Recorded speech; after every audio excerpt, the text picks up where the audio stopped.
All right.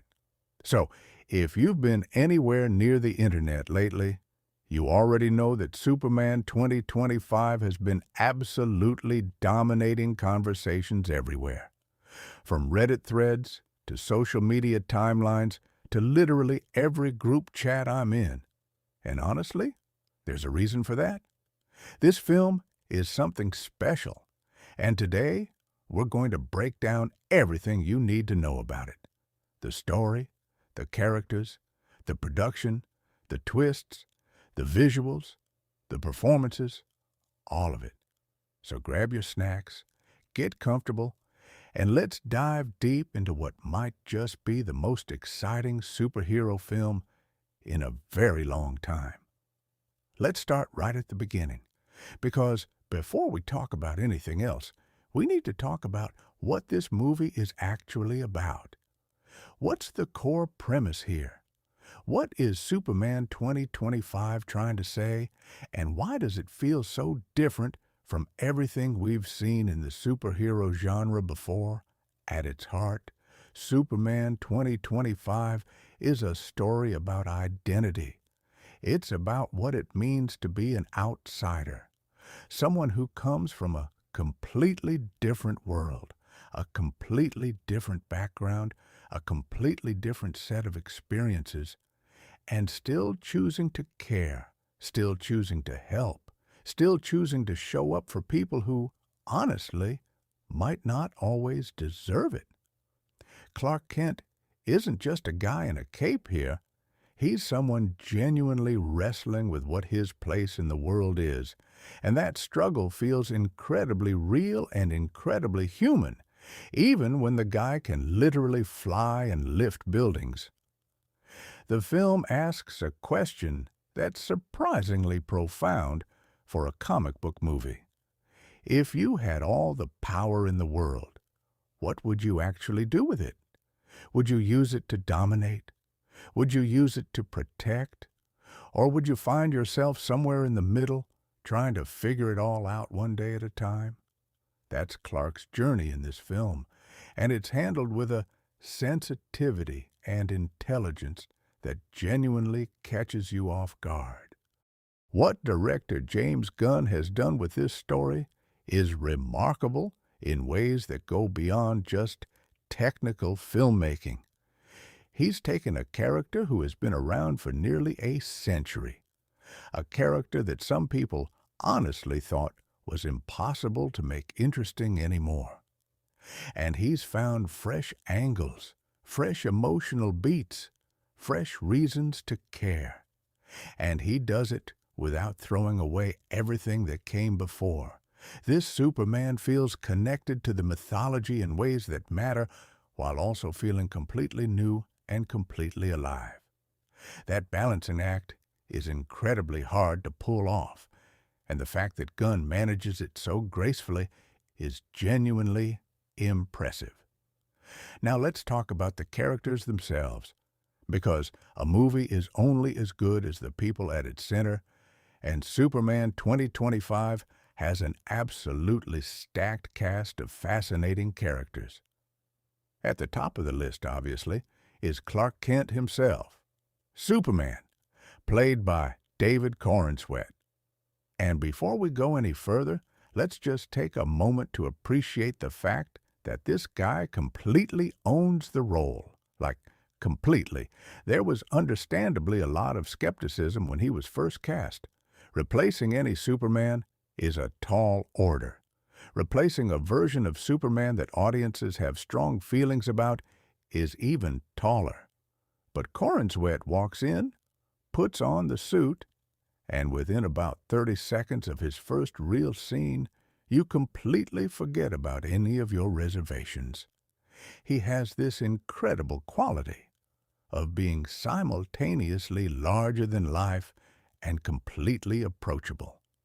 He feels like someone you could actually talk to, someone with warmth and humor and genuine heart. And yet, when he needs to be powerful, when he needs to convey the sheer scale of what Superman represents, he delivers that too. It's a beautifully calibrated performance, and it anchors the entire film.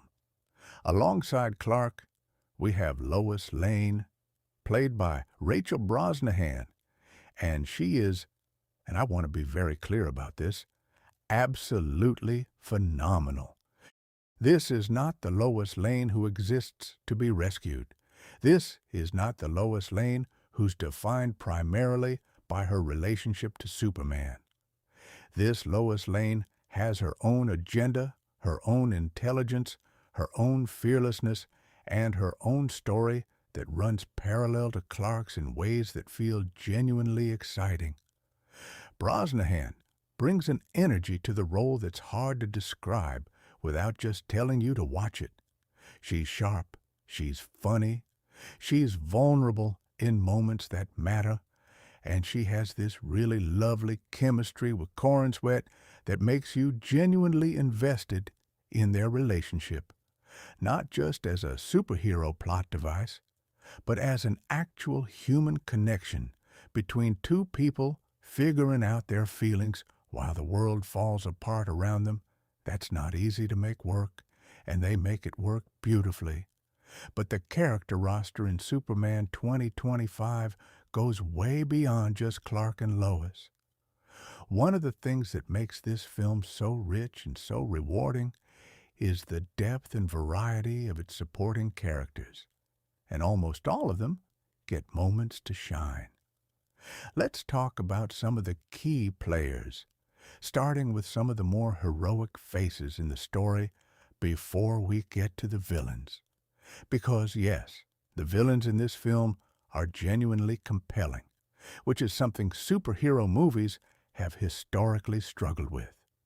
First up, we have Guy Gardner, the Green Lantern, played by Nathan Fillion, and he is an absolute scene stealer.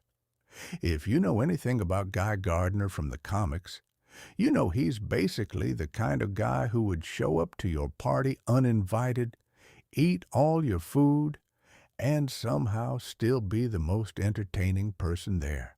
He's arrogant, he's loud, he's genuinely convinced he's the best at everything, and Nathan Fillion plays him with this perfect comedic timing that makes every single scene he's in an absolute joy.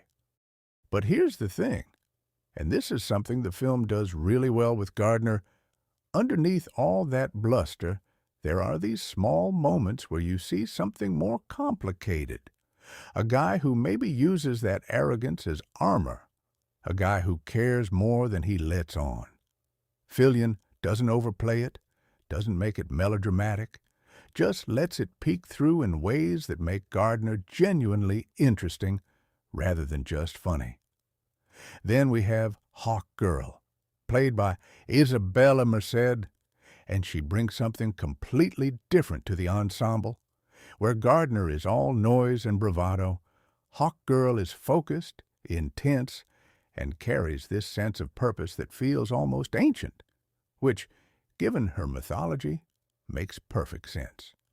Merced is an actress who has been quietly building an impressive career, and this role feels like a real breakout moment for her in a bigger arena. She handles the action sequences with genuine physicality and presence, but more importantly, she brings emotional complexity to a character who could easily have been just another fighter in the background. Her scenes with Corenswet have this interesting push and pull dynamic that adds texture to the story, and you leave the film wanting to know more about her. And then there's Mr. Terrific, played by Eddie Gathegi, who is arguably the most underrated member of this whole ensemble. Now, if you're not super familiar with Mr. Terrific from the comics, and honestly, a lot of people aren't, which is a shame, he's basically what would happen if you combined the intelligence of someone like Tony Stark with a genuine, deep-seated commitment to fairness and doing the right thing that feels earned rather than performative. Gathegi plays him with this quiet confidence that's really appealing. He's the kind of guy who doesn't need to make a big speech about his values because every choice he makes demonstrates them. He's also wickedly smart, and the film finds clever ways to use that intelligence as an actual plot element rather than just a character trait that gets mentioned and then forgotten. Now, speaking of intelligence and complexity, we have to talk about Lex Luthor. Nicholas Hoult plays him in this film, and it is genuinely one of the more fascinating villain portrayals we've seen in the superhero genre in quite some time. Because here's the thing about Lex Luthor that's easy to get wrong. He can't just be generically evil. He can't just be a guy in a suit being mean for the sake of it. The character works when there's an internal logic to him, when you can follow the twisted reasoning that leads him to conclude that Superman is actually the problem. And Hoult commits to that completely. His Luthor is terrifyingly intelligent, genuinely charismatic in a way that makes you understand why people follow him, and absolutely convinced that he's the hero of his own story. He doesn't see himself as a villain. He sees himself as the one person with the clarity and the courage to recognize what Superman actually represents to humanity. And that self-righteousness makes him genuinely scary. Hoult plays it with this almost unsettling calmness, this controlled intensity, and it is really, really effective. And then there's the engineer, played by Maria Gabriela de Faria, who represents a completely different kind of antagonist in the film. Without getting too deep into spoiler territory right now, we'll get there, don't worry. The engineer's relationship to the conflict at the center of the story is more complicated than a simple good versus evil dynamic. And De Faria brings a real ambiguity to the role that keeps you genuinely uncertain about where her loyalties actually lie. She's one of those characters where you find yourself simultaneously hoping she finds a way to make the right choice and kind of fascinated by the possibility that she won't. That tension is really well constructed. Now let's talk about how this whole thing came to be, because the production story behind Superman 2025 is genuinely fascinating and deserves more attention than it typically gets in the kind of surface-level coverage the film has received. When James Gunn and Peter Safran were announced as the co-chairs of DC Studios back in 2022, the reaction from fans was, let's call it, mixed. On one hand, Gunn had proven himself spectacularly with the Guardians of the Galaxy films. On the other hand, rebooting an entire cinematic universe is a massive undertaking, and there were plenty of people who were skeptical about whether anyone could pull it off in a way that felt coherent and compelling rather than just a cynical reset. Gunn's first major decision, the one that really signaled what kind of DC universe he was building, was announcing that Superman would be the foundation.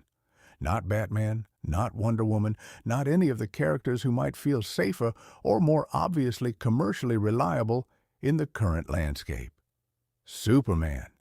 And not a Superman origin story, which was a genuinely bold choice given how familiar audiences are with the basic beats of that narrative. Gunn wanted to drop us into a world where Clark Kent is already Superman, already doing the work, already established as a figure in this universe, and then explore who he is as a person from that starting point. That structural decision turns out to be one of the smartest things about the film, because it means we spend our time on character and conflict, rather than on setup and explanation. The script was written by James Gunn himself, which is significant. Gunn isn't just a director who works with other people's material. He's a writer who has very specific ideas about character and tone and what he wants stories to say. His voice is all over this screenplay in the best possible way. The humor is sharp, but never silly. The emotional beats feel earned rather than manipulated. The dialogue sounds like actual human beings talking rather than the kind of clunky exposition dumps that have plagued the genre. And the thematic content, the questions the film is asking about power, identity, belonging, and what it means to be good, is woven into the story naturally, through action and character, rather than through speeches. Gunn has talked in interviews about drawing on the work of comics legends like Grant Morrison and Jeff Johns, particularly the latter's New Frontier work and his understanding of Superman as a figure of genuine hope rather than just power, and you can feel that influence deeply in the final product. The film was shot primarily in Cleveland, Ohio, which stands in for Metropolis, and the choice of location is actually really interesting. Gunn has spoken about wanting Metropolis to feel like a real American city, a place with history and character and working people going about their lives, rather than the kind of generic glass and steel skyline city that superhero movies often use. Cleveland's architecture, its mix of industrial heritage and genuine urban energy, gives Metropolis in this film a texture that feels authentic in ways that matter. When Superman is flying over this city, you feel like you understand what he's protecting and why it matters to him. That grounding is really important for making the emotional stakes feel real. Cinematographer Henry Braham, who also worked with Gunn on Guardians of the Galaxy Volume 3, handles the visual language of the film with a confidence and distinctiveness that sets it apart from most of its genre peers. The visual style of Superman 2025 is something genuinely worth discussing at length, because it's one of the elements that most clearly communicates the film's ambitions and sensibilities. Braham and Gunn made a conscious decision to lean into the visual vocabulary of classic comics. Bold colors, dynamic compositions, a sense that every frame should feel alive and energetic, while also maintaining a kind of warmth and naturalism that keeps the film feeling grounded and emotionally accessible. The color palette is a key part of this. Superman's suit, and this is something that has been discussed a lot, is genuinely, vibrantly, unapologetically red and blue. Not the dark, muted, almost apologetic version we've seen in some recent interpretations.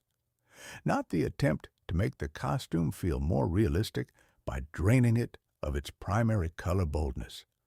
Just red and blue, worn with complete confidence, and it looks absolutely fantastic on screen.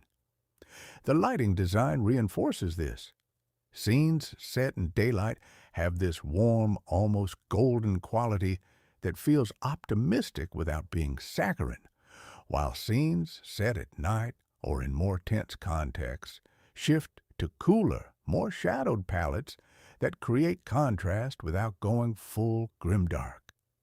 It's a thoughtful, deliberate visual approach that constantly communicates the film's emotional temperature. The action sequences, of course, are a huge part of any Superman story, and this film delivers them with a scale and imagination that's genuinely exciting. The powers are used in ways that feel inventive, not just punching things really hard, though there's some of that too, but heat vision, super breath, flying used tactically and dynamically, rather than just as a transportation method. The sequences feel like they were designed by people who actually love Superman and have thought carefully about what makes his powers visually interesting, and dramatically compelling.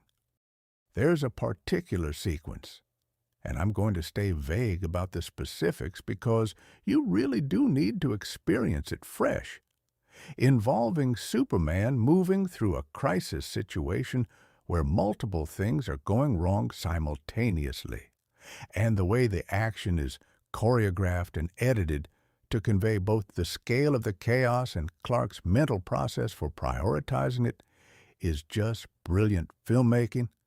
It's the kind of scene that makes you want to rewind and watch again immediately. Now let's talk about the central conflict of the film, because while Superman 2025 is absolutely a film about character and heart, it also has genuine plot mechanics that work really well. The central antagonism of the story involves Lex Luthor's campaign. And campaign is really the right word, because this Luthor is working through public channels as much as through more covert means to turn public opinion against Superman. And Luthor's argument, frustrating as it is to hear, has a twisted internal logic that the film is smart enough to actually engage with rather than dismiss.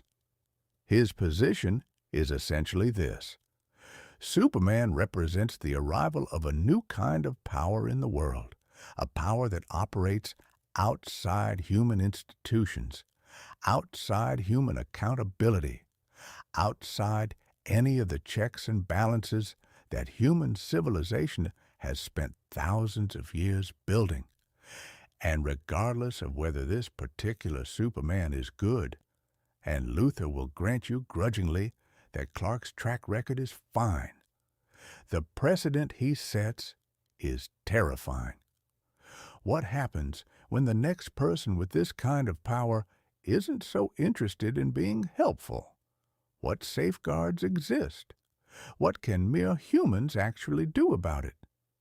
It's the kind of argument that, if you strip away the fact that Luthor is the one making it and his methods are genuinely problematic, is worth taking seriously. And the film takes it seriously. Clark takes it seriously, which is part of what makes his journey through the story so interesting. He's not dismissing these concerns. He's grappling with them. He understands on some level why people might be afraid of him, and finding a way to exist in the world with that understanding without letting it push him toward either resentment or a kind of performative harmlessness that denies his actual nature, is one of the real emotional challenges the film puts him through. Luthor's methods for pushing his agenda involve the engineer and the forces she brings to bear. And this is where the film's action plot intersects with its thematic content in genuinely interesting ways. The threat Clark faces in this film isn't just physical. It's not just a matter of punching the bad guys until they stop. It involves navigating public perception, dealing with political and institutional pressure, confronting questions about what Superman's presence means for the existing power structures of the world. And Clark has to do all of this while also being Clark Kent, while also dealing with his relationship with Lois, his connection to the Kent family values that shaped him, his sense of responsibility to the people of Metropolis specifically, and humanity in general. It's a lot of plates to keep spinning, and the film mostly manages it with impressive grace. The crypto subplot, yes, there is a dog in this movie, and yes, he is wonderful, provides some of the film's most genuinely delightful moments, while also doing real thematic work. Crypto isn't just comic relief, though he is absolutely objectively hilarious at several points. He represents something about Clark's relationship to companionship and family and belonging. An alien animal on an alien planet, bonded to an alien man trying to make sense of his place in a world that's not quite his own. When you put it that way, Crypto and Clark have more in common thematically than you might initially expect, and the film finds small, quiet moments to acknowledge that parallel without making it heavy-handed. Also, Crypto has at least two moments in action sequences that the audience I saw the film with absolutely lost their minds over, and rightfully so. One of the things that's been most praised about Superman 2025 is the way it handles Clark's relationship with his heritage, both his Kryptonian heritage and his Kansas heritage, and the tension between those two identities. James Gunn has talked about how one of his core creative convictions for this film was that Clark is fundamentally, essentially, from Kansas. He's not a Kryptonian who happens to have been raised on Earth. He's a Kansas kid who happens to have been born on Krypton. The distinction matters, and it shapes everything about how Clark sees the world and how he operates within it. His values, his commitment to honesty, his sense of responsibility, his fundamental decency come from Jonathan and Martha Kent. They come from growing up in a small town and learning what community actually means. And those values are what make Superman who he is, far more than any physical power. This interpretation is really beautifully realized in the film through a series of scenes involving Clark's relationship with the Kent farm and his memories of his parents.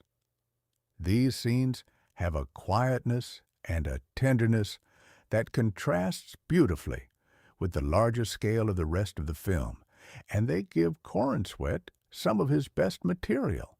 There's a particular moment, again, being deliberately vague, involving a conversation that Clark sort of has with his father's memory that is genuinely moving in ways I was not fully prepared for. It hits the kind of emotional note that superhero films rarely attempt and even more rarely land, and this one lands it completely. The relationship between Clark and Lois is another area where the film does really sophisticated work. Their dynamic is complicated in ways that feel real rather than manufactured for drama. There's genuine affection between them, genuine mutual respect, genuine chemistry. But there's also the weight of Clark's secret, the knowledge that she's in a relationship with someone who isn't fully showing himself to her, and the film doesn't pretend that's not a complicated thing. Lois is smart enough to pick up on the fact that Clark is hiding something, and watching her journalistic instincts push against her emotional connection to him creates this really interesting tension throughout the film. Brosnahan and Corenswet navigate it beautifully, finding the warmth and humor in the relationship while also honoring its complications. Lois's own storyline, her investigation into Luthor's business dealings, and the connections between his public advocacy against Superman and his private activities, is genuinely engaging as a narrative thread. The film treats her journalism seriously. She's not just following Superman around hoping to get a quote. She's doing actual investigative work, making connections, taking risks, and the story she's chasing is legitimately important and complicated. It intersects with the main plot in ways that feel organic rather than contrived, and it gives Lois genuine agency in the story's resolution that feels completely earned. The screenplay also handles the Daily Planet as an institution in ways that feel thoughtful and contemporary. The questions that Clark and Lois and their colleagues face about journalism, about what stories to chase, how to report on a superhuman figure who represents genuine news value, but also complicated ethical territory, how to maintain integrity in a media environment shaped by economic pressures, and political agendas feel genuinely relevant without being preachy about it. Perry White, played with tremendous authority and just the right amount of gruff warmth by the always excellent Frank Langella, represents the old-school values of journalism that the film clearly admires, while also acknowledging the pressures those values are under. His scenes with both Corenswet and Brosnahan are brief, but they leave impressions. Let's dig into some of the more specific plot elements that have been generating the most discussion. And here, I do want to give you a gentle heads up that we're going to be getting into territory that touches on story developments and reveals. So, if you are somehow still trying to go in completely fresh, which, good for you, honestly, maybe bookmark this and come back after you've seen it. For everyone else, let's go. One of the most significant plot elements in Superman 2025 is the introduction of Brainiac, voiced and performed through motion capture by Piotr Adamczyk. Now, Brainiac's role in the film is more complex and layered than a straightforward villain, and this is one of the areas where the film's screenplay does something genuinely interesting. The connection between Brainiac and Krypton, his involvement in the history of Clark's birth planet, creates this situation where Superman's confrontation with Brainiac is simultaneously about a present threat and about Clark's relationship with his own origins and identity. The reveal of what Brainiac has been doing and why has real weight to it, and the way it recontextualizes certain things we thought we understood about Clark's background is handled with real craft. Without spelling out every detail, let's say that the story Gunn tells involving Brainiac is fundamentally about what we preserve and what we let go, about memory and its relationship to identity, and about whether the past defines us or whether we get to choose what we carry forward. These are themes that resonate with Clark's specific situation in ways that feel genuinely intelligent rather than forced. The film finds the emotional logic of the connection between Clark and this particular antagonist, and that emotional logic is what makes the confrontations between them feel meaningful rather than just spectacular. The ensemble of heroes that the film introduces, Guy Gardner, Hawkgirl, Mr. Terrific, along with a couple of others who make briefer but memorable appearances, is handled really well in terms of not overloading the story. One of the chronic problems with ensemble superhero films is that introducing multiple characters can fracture the narrative focus and leave you feeling like you've watched a collection of setup scenes for other movies rather than a complete story in itself. Superman 2025 avoids this pretty effectively by keeping the focus clearly on Clark while allowing the supporting heroes to each have a specific role in the story that contributes to the main narrative thread. They're not just there to be introduced. They're there because the story needs them, and what they bring to the table thematically and practically makes sense given what the film is about. The dynamic between Clark and Guy Gardner is particularly fun to watch. Gardner is someone who has a completely different relationship to his power than Clark does. More territorial, more ego-driven, more openly competitive. And watching them interact highlights things about Clark's character that wouldn't be as visible without that contrast. Gardner genuinely doesn't understand why Superman isn't more interested in being celebrated, in leveraging the respect and authority his powers could command. And Clark's response to that? His quiet, completely sincere indifference to those things tells you more about who he is than any speech could. It's good character writing, using relationship dynamics to illuminate personality rather than just having characters explain themselves. Hawkgirl's presence in the story connects to a threat element that the film handles with appropriate weight without making it the only thing the audience is thinking about. Her knowledge and experience bring a perspective that none of the other characters can offer, and the film is smart about using that practically. She's not just there to look formidable in action sequences, though she absolutely does. She's there because she knows things that are relevant to the situation and because her particular kind of commitment to a cause is illuminating when placed next to Clark's. Mr. Terrific's role in the story involves his intellect and technology in ways that are satisfying on both a plot level and a character level. His relationship with the concept of fairness, not just fairness in the abstract, but the very specific practical work of making systems and situations more equitable, comes up in the film in ways that connect to the larger themes about power and accountability. He's also very funny in a dry, understated way that plays really nicely against both Gardner's loudness and Clark's earnest warmth. Gathegi clearly understands the character deeply and plays him with real conviction.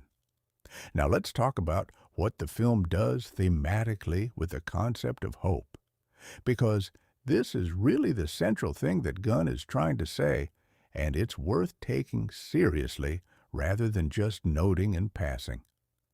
In a cultural moment where cynicism is essentially the default setting for any remotely sophisticated conversation about politics, media, institutions, or public life, a film that wants to argue sincerely for the value of hope, not naive hope, not hope that ignores reality, but hope that exists in full knowledge of how complicated and difficult everything is making a genuinely countercultural argument. And Gunn makes it, fully and without apology, and it's kind of remarkable. The S symbol on Superman's chest traditionally represents hope in Kryptonian. This is established in the mythology, and the film honors it. But Gunn uses this not as a throwaway reference, but as a genuine thematic touchstone. What does it mean to be a symbol of hope? What does it cost to be that? To maintain that? When the world keeps throwing you evidence that cynicism might be the more realistic position? Clark's journey through this film is in many ways about choosing hope again and again, not because he's unaware of the alternatives, but because he's thought about it carefully and decided that's what he wants to stand for. And when the film arrives at its climax and its resolution, and you see what that choice has meant and what it produces in the world around him, it is, I'll be honest, a little bit moving. Maybe more than a little bit. The climax of the film brings together all of the narrative and thematic threads that have been building throughout in a way that feels genuinely earned. The scale is enormous. This is unmistakably a big summer blockbuster in terms of its ambitions and its production values, but the emotional core of it stays clear and accessible even as the spectacle escalates.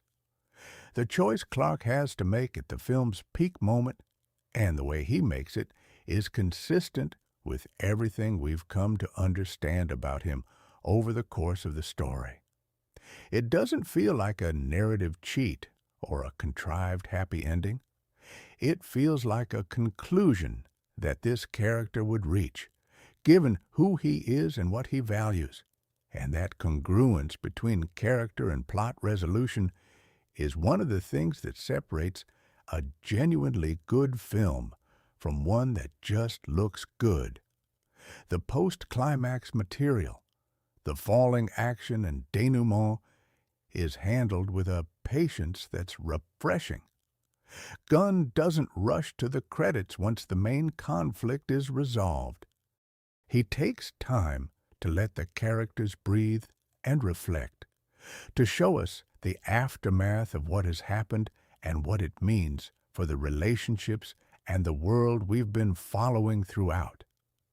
This is the kind of storytelling choice that communicates real confidence, a trust that the audience is invested enough in these characters to want to spend time with them even after the plot machinery has been resolved. And that trust is completely justified because by the time the film reaches this point, you absolutely do want to spend more time with all of these people. The performances uniformly are excellent, and it's worth taking some time to really appreciate what the cast achieves. Corenswet, as we've discussed, is revelatory in the lead role. But the supporting cast is doing equally impressive work in ways that might be slightly overlooked in the broader conversation because, understandably, a lot of the attention is on Superman himself. Nicholas Hoult's Luthor, as we noted, is one of the great villain performances the genre has produced. Genuinely intelligent, genuinely menacing, genuinely motivated by something you can follow and understand even while rejecting it. Rachel Brosnahan makes Lois Lane feel completely alive and completely essential in ways the character hasn't always been in film adaptations. Nathan Fillion is having what appears to be the absolute time of his life as Guy Gardner, and his enthusiasm is completely infectious. Isabella Merced, as Hawkgirl, uses the relatively limited screen time she's given to create a complete and interesting character. You come out of the film with a very clear sense of who Skylar Milligan is and what drives her, which is a real achievement given the amount of competing material the film has to juggle. Eddie Gathegi brings such quiet intelligence and genuine likability to Mr. Terrific that you end the film slightly annoyed that he didn't have more scenes, which is exactly the right feeling to generate in an audience toward a character who will presumably appear in future projects. Maria Gabriela de Faria's engineer is genuinely compelling as an antagonist. Complex, visually striking, with a physicality and presence that makes her action sequences genuinely exciting, and a psychological complexity that makes her quieter scenes interesting. The music, composed by John Murphy, deserves real recognition, too, because it's doing important work throughout the film. Murphy's score manages to create a distinct musical identity for this Superman, while also, in certain specific moments that longtime fans will recognize immediately, nodding to the broader heritage of the character in ways that feel like genuine tribute rather than cynical nostalgia baiting. The main theme that emerges for Clark over the course of the film is strong and memorable in ways that superhero scores often fail to be. Something you come out of the cinema actually humming, which sounds like a small thing, but actually matters quite a bit. The editing, by Fred Raskin and Craig Wood, manages the film's considerable complexity with real skill.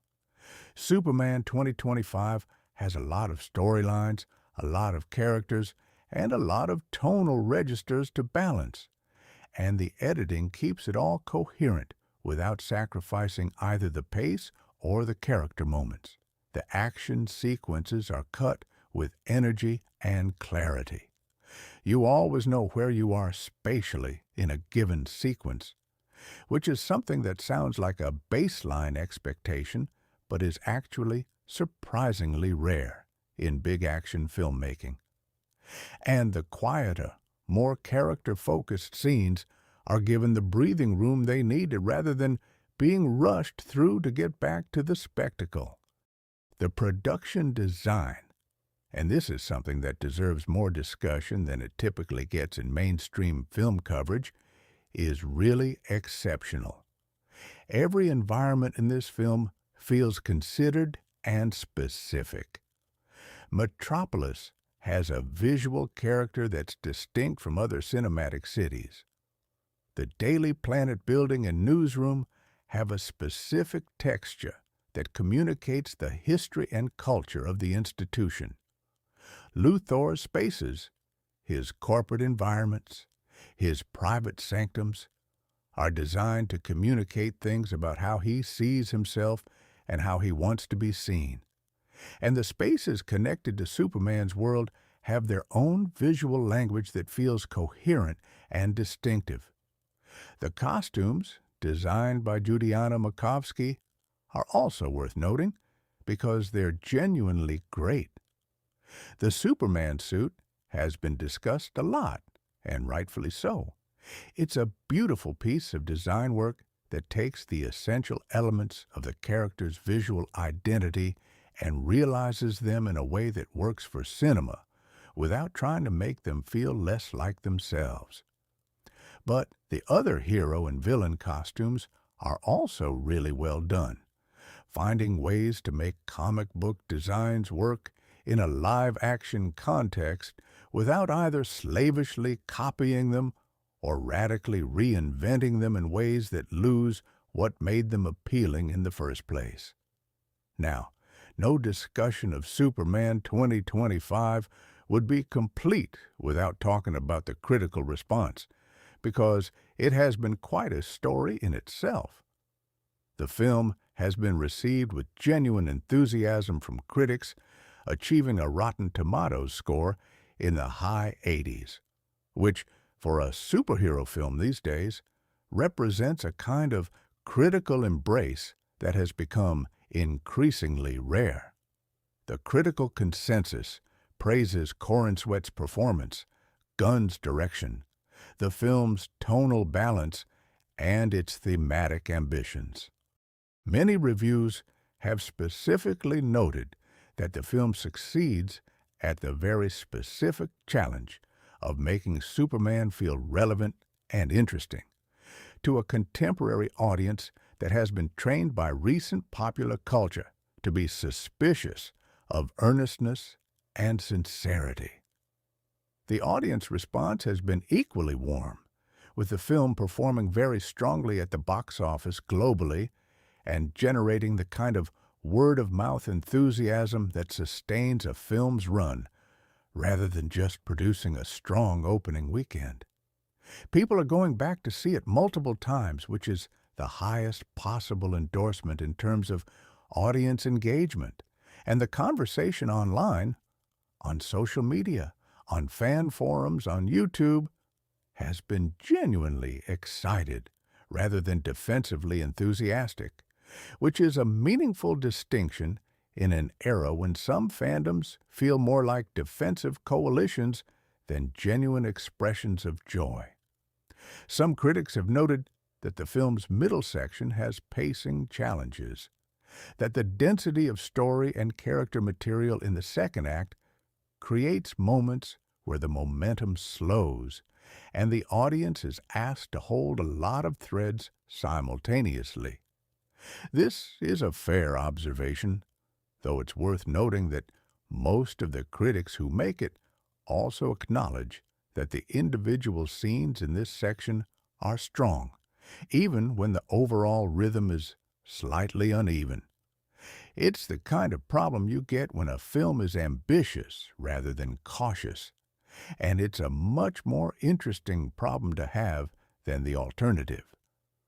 Some have also noted that certain supporting characters, particularly some of the peripheral members of the hero ensemble, don't get as much development as you might want. This is also fair, and it connects to the fundamental challenge of any ensemble superhero film. You simply cannot give everyone sufficient screen time in a single 2-hour-plus movie. What Superman 2025 does is establish enough about each of these characters that you're interested in them and willing to follow them further, which is probably the most you can reasonably ask given the constraints. Future films in the DC universe will presumably have opportunities to develop these characters more fully, and the foundation laid here is solid. The question that comes up a lot in conversations about this film is whether it signals a genuine creative renaissance for DC superhero films, whether Gunn and Safran's stewardship of DC Studios is going to produce a consistent run of quality that the franchise has historically struggled to achieve. Based on Superman 2025 alone, the answer seems to be a cautious but genuine yes. This film demonstrates that there is a coherent creative vision at the center of this project, that the people in charge know what kind of stories they want to tell and why, and that they have both the talent and the institutional backing to execute those stories at a genuinely high level. What Gunn has built here is a foundation, not just in the narrative sense, establishing the story world that future films will inhabit, but in a more fundamental creative sense. He's established a tone, a set of values, a way of approaching this material that feels distinctive and genuinely his own. Superman 2025 doesn't feel like a film made by committee, hedged against every possible audience objection and designed to offend nobody and challenge nothing. It feels like a film made by people who actually love these characters and these stories and have real ideas about what they want to say with them. That specificity of vision is what separates great genre filmmaking from competent genre filmmaking, and this film has it in abundance.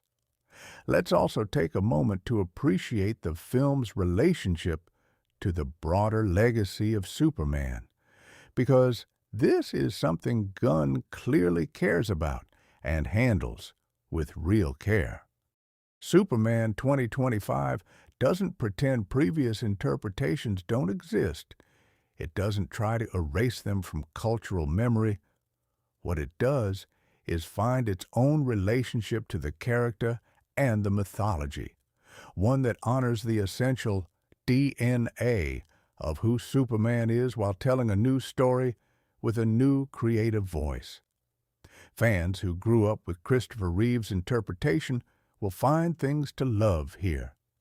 Fans of the animated Superman from the 90s will find things to love here. Fans of the comics across various eras will find things to love here. That's not an accident. That's the result of Gunn approaching the material with genuine knowledge and genuine affection. The decision to open the film in medias res, to drop us into a world where Superman already exists and is already doing his thing, is worth reflecting on for a moment, because it's a structural choice that communicates something important about the film's intentions. By skipping the origin story, by assuming that the audience knows enough about Clark Kent's basic situation to get started without elaborate setup, Gunn is effectively saying, we're not here to convince you that Superman is worth your time. We're here to show you what Superman does with that time, and the confidence of that choice is completely vindicated by how the film plays out. There's also something really interesting in how the film handles the relationship between Clark Kent, the person, and Superman, the public figure. This has always been a rich seam of dramatic possibility in the character's mythology, and Gunn mines it thoughtfully. Clark's performance of ordinariness, the slightly awkward, glasses-wearing, earnest to the point of being slightly charming newspaper reporter, is portrayed not as a costume he puts on to hide his real self, but as a genuine expression of who he is. Clark Kent is real. Superman is also real. The question the film is interested in is what it means to have both of those things be true simultaneously, and how you navigate a world that only gets to see one of them at a time. The relationship between Clark and Lois is complicated precisely because Lois is falling for both sides of him, attracted to Clark's warmth and genuine decency, admiring of Superman's courage and commitment, without knowing they're the same person. And the film is aware of the ethical dimension of this situation. Clark knows that there is something not quite right about allowing this confusion to persist. His reasons for maintaining the separation are understandable and even sympathetic. But the film doesn't let him off the hook entirely. The moments where his knowledge creates a kind of dishonesty in his interactions with Lois are handled with appropriate weight, and it adds a layer of genuine moral complexity to what could easily have been a simpler love story. The cinematography is worth returning to as we approach the end of this deep dive, because Henry Braham's work in this film is really exceptional in ways that repay close attention. There are specific compositional choices throughout. The way the camera positions Superman in frame, the way it handles scale in scenes involving his flight, the way it finds intimacy in scenes of genuine emotional vulnerability that demonstrate a real visual intelligence at work. The sequence where we first truly see Clark in flight, not just hovering or jumping, but genuinely soaring, is shot in a way that manages to convey both the freedom and the loneliness of that experience simultaneously. It's a remarkable piece of filmmaking in a brief passage, and it sets a visual standard that the rest of the film meets. There's also a very intentional quality to the film's use of sunlight that becomes more apparent on a second viewing. Superman's connection to the sun, the source of his power, is expressed not just through plot mechanics, but through visual choices. Clark tends to be associated with warm light, with openness, with spaces that feel illuminated and accessible. Luthor, by contrast, tends to occupy spaces with more controlled artificial lighting, environments where the light source is managed rather than natural, where everything is filtered and curated. It's a subtle visual metaphor, but it's consistently applied, and it enriches the film's visual storytelling. The film's running time lands at around 2 hours and 20 minutes, which is on the longer side, but doesn't feel excessive given everything the film is doing. Gunn has been pretty open about the fact that he values giving stories the space they need rather than artificially trimming them to hit some ideal blockbuster length, and Superman 2025 benefits from that philosophy. There are moments of genuine quietness and reflection that a more ruthlessly edited version of the film might have cut, and those moments are precisely the ones that give the film its emotional depth and make the bigger moments feel meaningful. You can't rush to the payoff. The payoff has to be earned, and this film takes the time to earn it. One of the more genuinely surprising things about Superman 2025 is how funny it is, not in a way that undermines the stakes or the emotional sincerity, but in a way that feels completely organic to who these characters are and how they interact. Gunn has always had a gift for finding genuine humor in the spaces between characters, in the awkwardness of social situations, in the deflation of pomposity, in the specific comedy of people who care deeply about each other and express it in slightly dysfunctional ways. That gift is fully on display here. Clark is genuinely funny in a kind of oblivious, completely sincere way. Lois is sharp and quick, with a particular kind of dry wit that plays beautifully against Clark's earnestness. Guy Gardner is, as previously noted, an absolute comedic force of nature. And Crypto, who needs no dialogue whatsoever to be hilarious, gets several of the film's biggest laughs. But the humor never tips over into the kind of reflexive irony that has been the default mode of a lot of genre filmmaking, the protective layer of not quite sincerity that allows a film to make fun of itself before the audience can. Gunn is not making fun of Superman. He's not winking at the audience. He genuinely believes in this character and wants you to believe in him too. And the humor exists in service of that goal rather than as a hedge against it. It's a delicate thing to manage, and he manages it beautifully. As Superman 2025 ends, and I'll stay appropriately vague about the precise details of the final images, because they're genuinely worth experiencing without prior knowledge. You're left with a feeling that's kind of unusual in the current superhero landscape. You're left feeling hopeful, not just about the DC universe going forward, not just about the prospect of future films with these characters, but in a more general, slightly harder to articulate way. The film has spent 2 hours and 20 minutes making an argument that decency and compassion and courage are worth something, that they're not naive or outdated values, but genuinely powerful ones.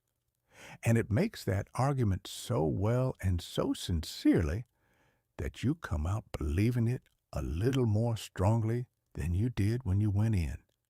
That's what the best Superman stories do. That's what this one does. And in the current cultural moment, honestly, that might be exactly what we needed. So is Superman 2025 worth your time? Absolutely, unequivocally, without any reservation. It's not a perfect film. It has the mild pacing irregularities we mentioned, and there will be individual elements that work better for some viewers than others. But it's a genuinely great superhero film, arguably one of the best of the modern era, and it's one of the clearest demonstrations we've had in a long time that this genre is still capable of producing work that's both spectacularly entertaining and genuinely meaningful. Corenswet is fantastic. Brosnahan is fantastic. Hoult is fantastic. Gunn's direction is confident and imaginative and warm and just really, really good. The whole thing just works in all the ways it needs to. If you haven't seen it yet, and somehow you've made it through this entire video without having seen it, which is impressive patience, go see it. See it on the biggest screen you can find. Let yourself get caught up in it. Let yourself actually feel something, because that's what it's designed to do, and it absolutely succeeds. And if you've already seen it, well, maybe it's time to go back and catch everything you missed the first time around. There's plenty there waiting for you. Thanks for spending this time with me on this deep dive. If you found it useful or entertaining or both, you know what to do. Hit that subscribe button, leave a comment about what you thought of the film, and let's keep the conversation going. Superman has been around for almost 90 years, and he's still finding new ways to matter.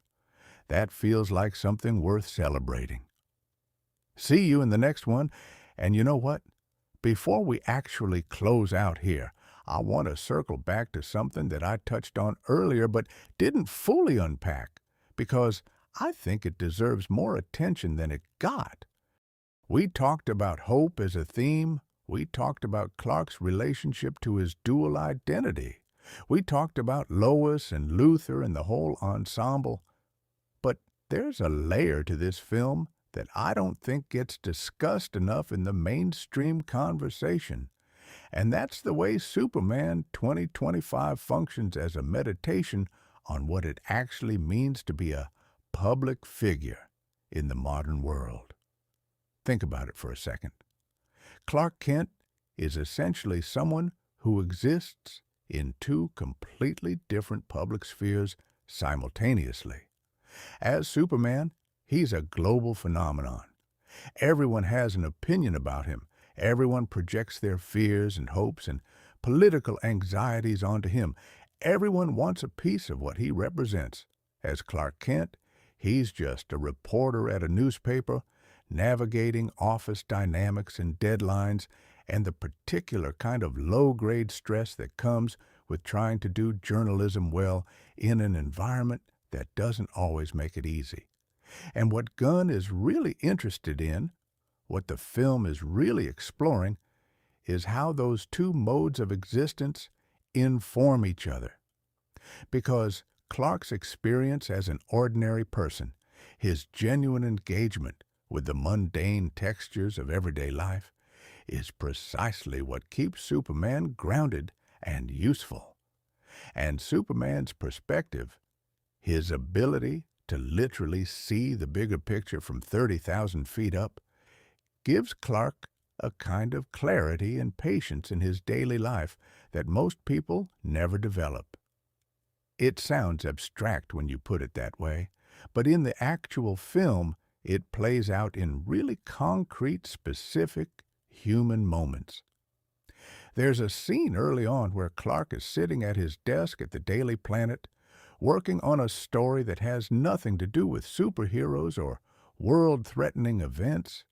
Just a piece of local reporting on something happening in Metropolis that matters to the people who live there and the care and attention he brings to it.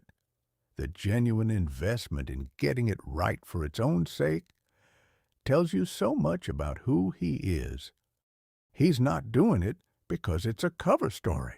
He's doing it because the story matters to real people and accuracy matters to real people, and someone has to care enough to get it right. That's just Clark. That's who he is. And that quality, that fundamental, unkillable investment in the actual human beings around him, is what makes him Superman, not the other way around. This is something the film returns to in various forms throughout its runtime, and it's one of the things that makes it feel genuinely different from the approach taken in some earlier cinematic interpretations of the character. There's been a tendency in some versions of the story to treat Clark Kent as the disguise and Superman as the real person, to frame the ordinary human life as a performance that the godlike alien puts on in order to move through the world undetected.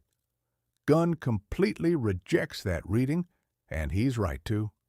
Clark Kent is not a disguise. Clark Kent is who he is. Superman is what he can do. And the film honors that distinction in ways that have real dramatic and emotional consequences. There's also something worth discussing about the way the film handles the concept of trust, because trust is really the connective tissue of so many of the relationships and conflicts in the story. Clark trusts people, sometimes to a degree that other characters find almost baffling, given what he knows about human nature and given the ways he's been let down. Luthor's entire argument against Superman is essentially an argument about the impossibility of meaningful trust between a being of Superman's power and the humans who share the world with him. The engineer's arc in the film, again staying appropriately vague, hinges on questions of what she trusts and who she trusts, and what it costs her to extend or withhold that trust. Even the relationship between Clark and the Daily Planet is, at its core, about trust, about the reciprocal commitment between a journalist and the institution that gives his work a platform and a purpose. What's interesting is that the film doesn't present trust as something that's simply deserved or simply violated. It's more nuanced than that.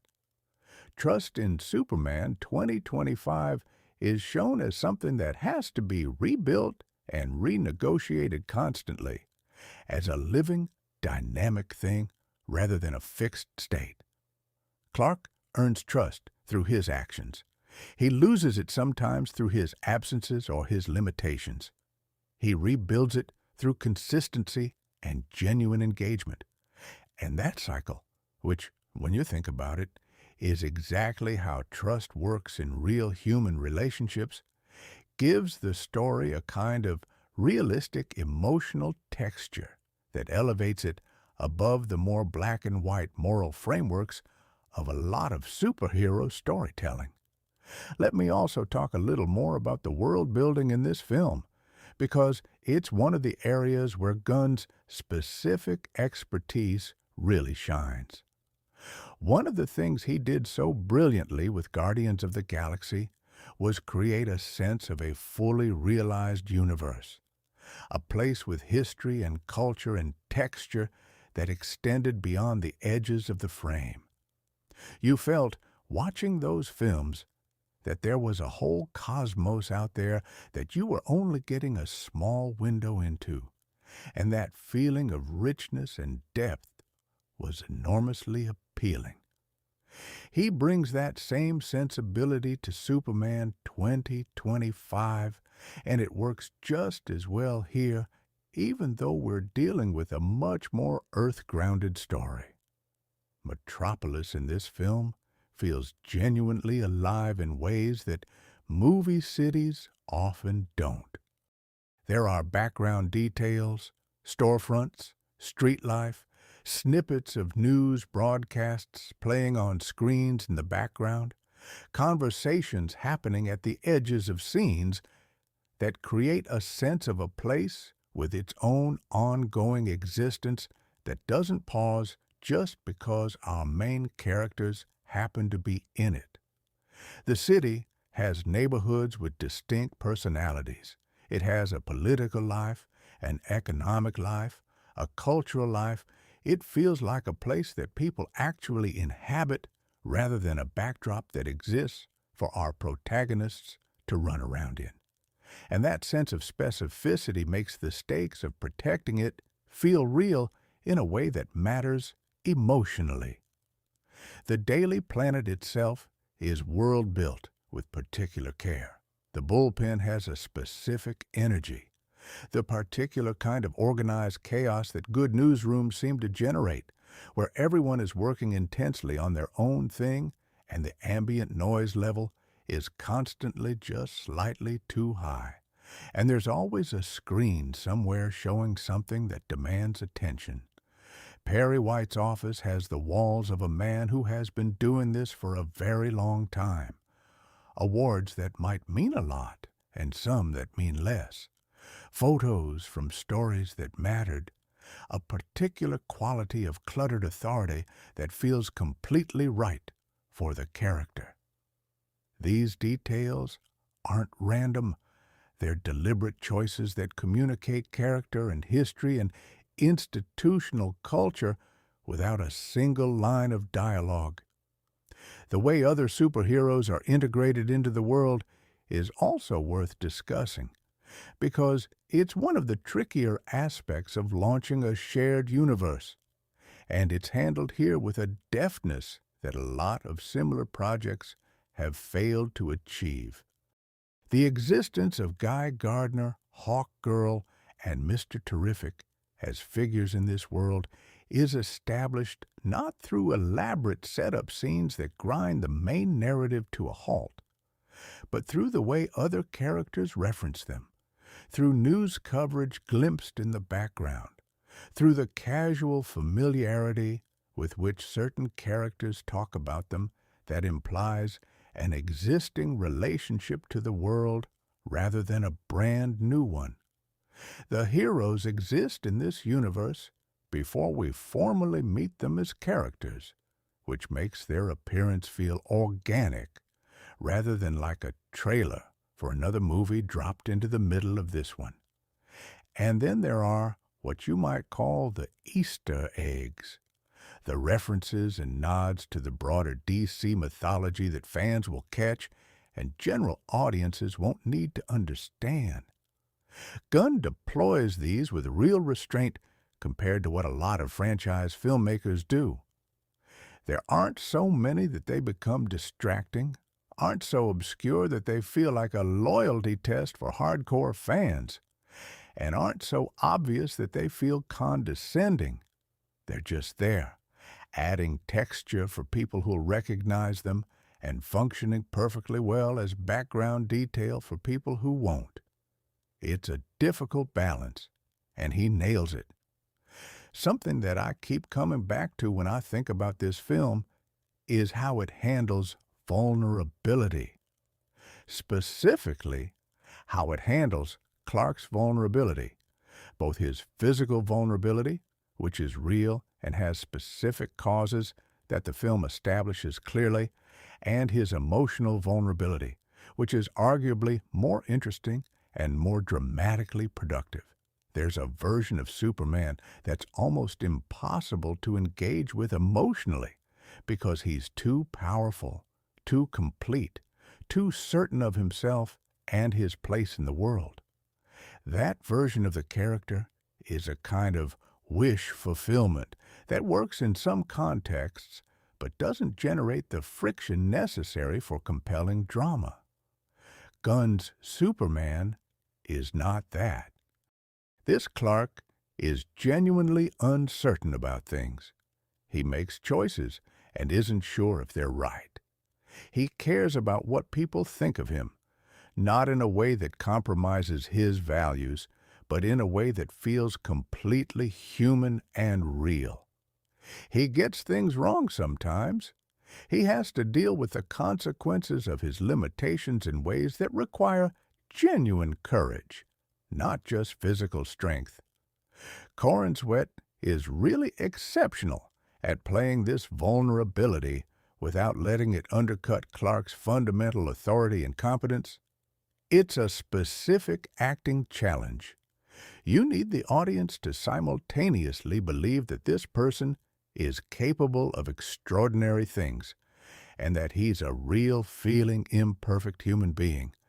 And Corenswet meets it with what looks like real ease, which is the highest compliment you can pay to acting skill.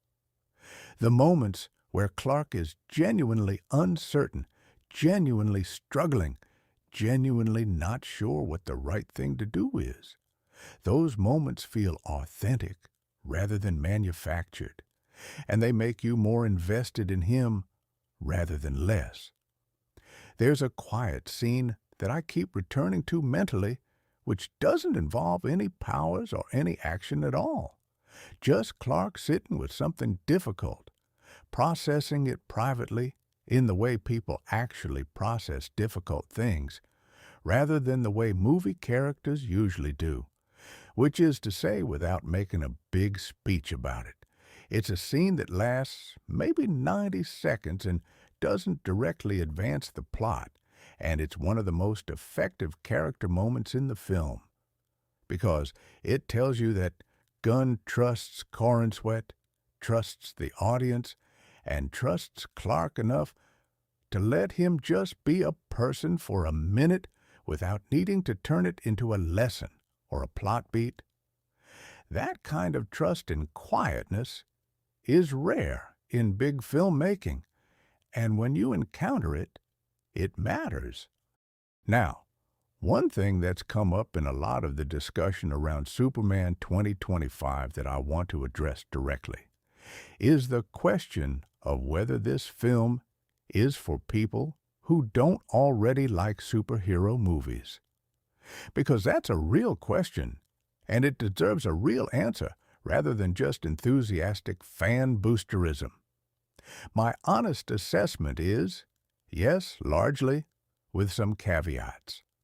The film is designed around a character rather than around a genre formula, which means that a lot of what makes it engaging, the emotional dynamics, the character relationships, the thematic content, will work for viewers who aren't particularly invested in the superhero genre framework.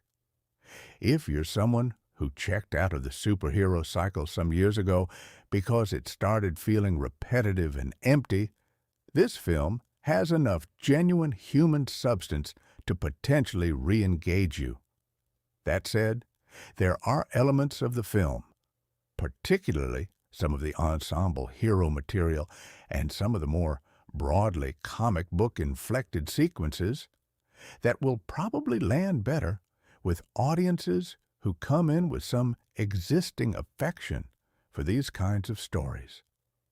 The film isn't quite as purely accessible as something like the first Iron Man, which managed to work almost as a straightforward character study that happened to involve a superhero suit.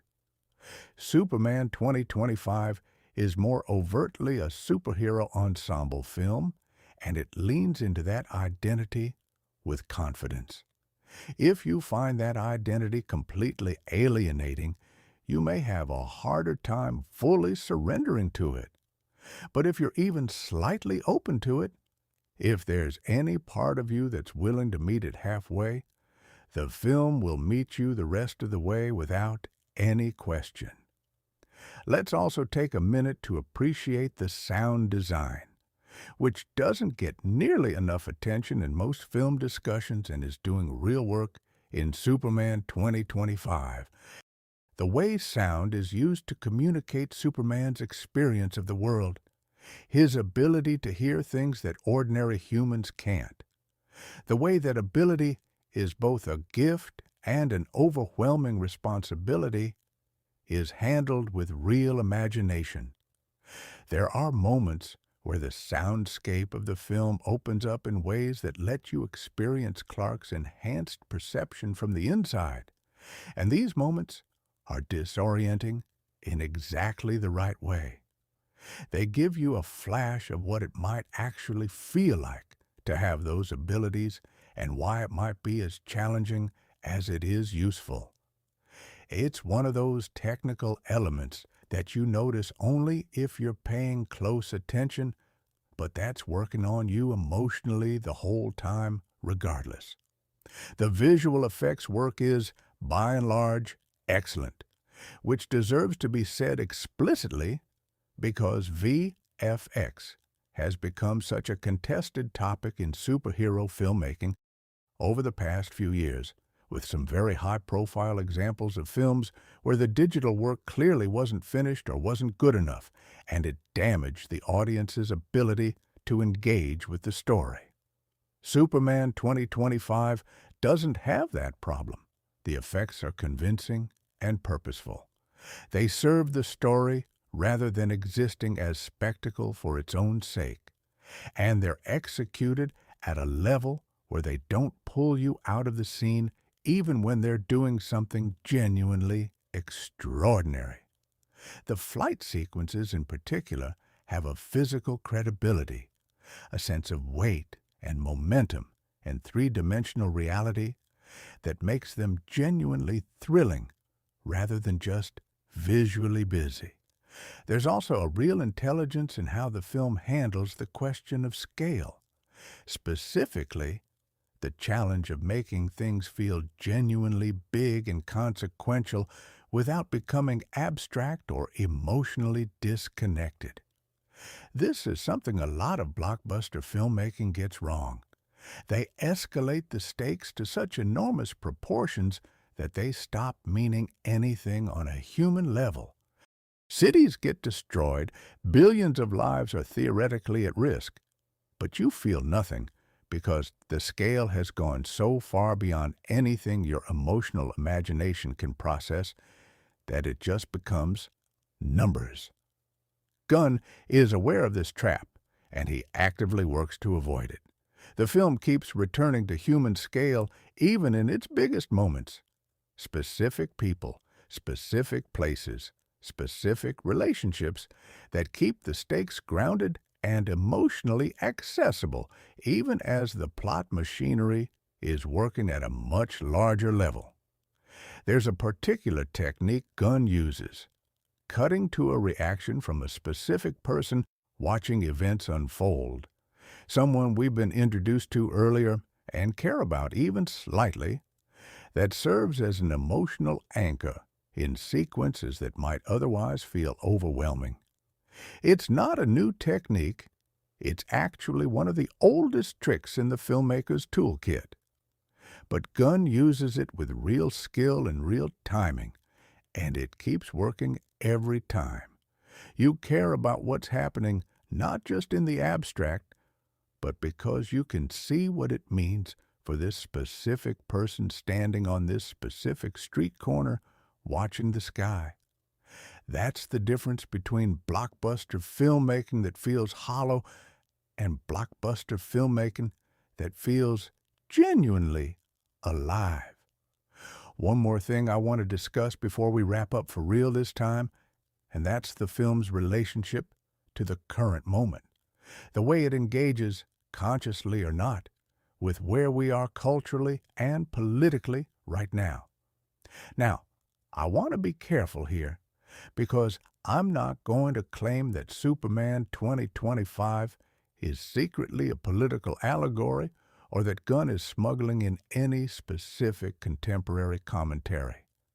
That would be overstating it, but it would also be naive to pretend that a film about a powerful figure who is genuinely committed to using that power for the benefit of everyone, and not just his allies, not just people who like him, not just people who agree with him, doesn't have resonance in the current environment.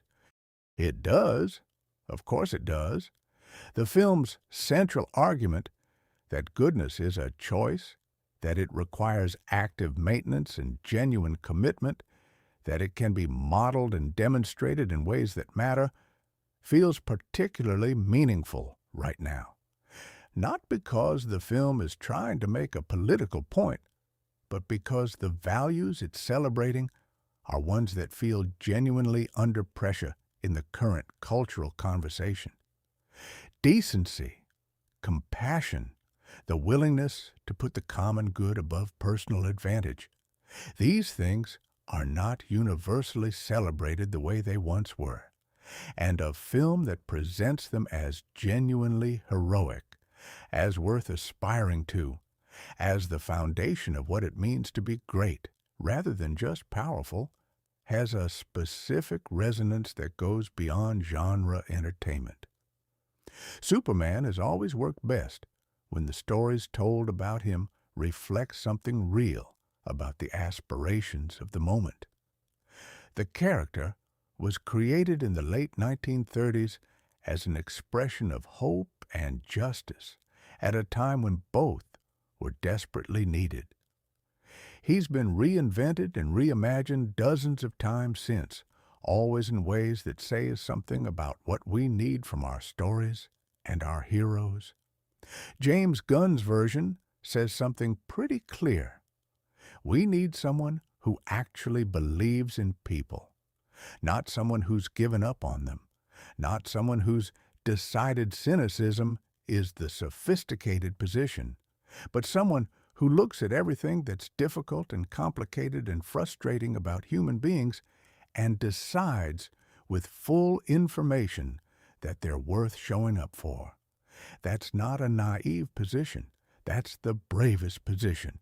And Superman 2025 makes that argument with such skill and such heart that it's genuinely difficult to resist.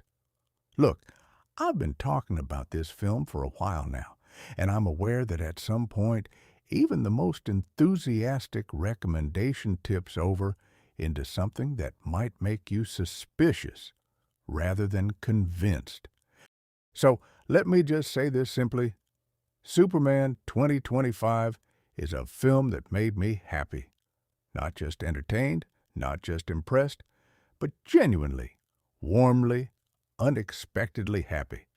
in the way that only a very specific kind of story can manage. It reminded me of why I love movies, why I love these characters, why stories about people trying to be good and finding it hard and doing it anyway continue to matter.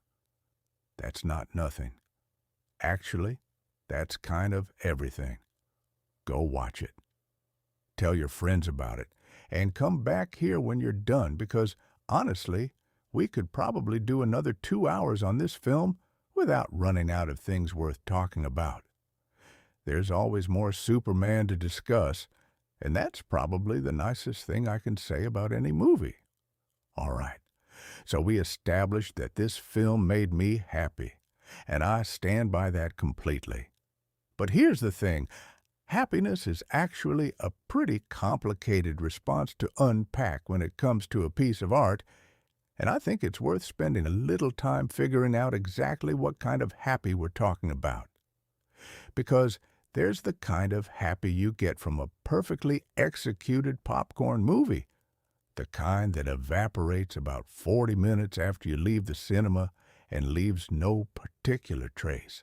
And then there's the kind of happy that Superman 2025 produces, which is more like the feeling of having a really good conversation with someone you respect. The kind that stays with you. The kind that you find yourself returning to mentally at random moments. On your commute, making coffee in the morning, just going about your day, and smiling slightly without quite being able to explain why to anyone who asks. That distinction matters, I think, because it gets at something specific about what Gunn has achieved here. He hasn't just made a good superhero movie. He's made a film that has genuine emotional staying power, and that's a much rarer thing. The test of a movie isn't really how you feel during it. Skilled filmmaking can produce almost any emotional response in the moment through purely technical means. The test is how you feel about it a week later, a month later, whether it's left any kind of impression that goes beyond the immediate experience. And Superman 2025 absolutely passes that test, which puts it in a pretty select category of superhero filmmaking. Now, one thing I want to get into that we haven't fully explored yet is the specific way this film handles Clark's relationship to failure. Because this is something that superhero stories often fumble. They either make the hero basically invincible in ways that kill dramatic tension, or they pile on so much suffering and defeat that the story tips over into misery. Finding the middle ground, the place where failure is real and consequential, but doesn't overwhelm the essential forward momentum of the story, is genuinely difficult. And Superman 2025 navigates it with real skill.